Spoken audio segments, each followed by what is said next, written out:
Al pasar por el puerto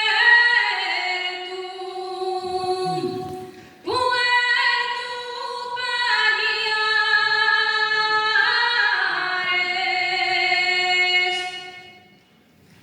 me encontré con un viejo guindando vaques.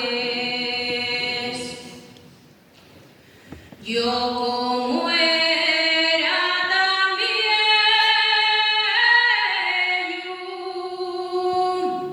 le pregunté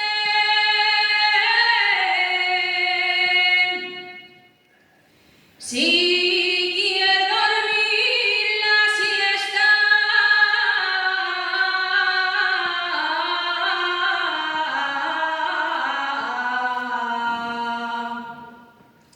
Yo guindaré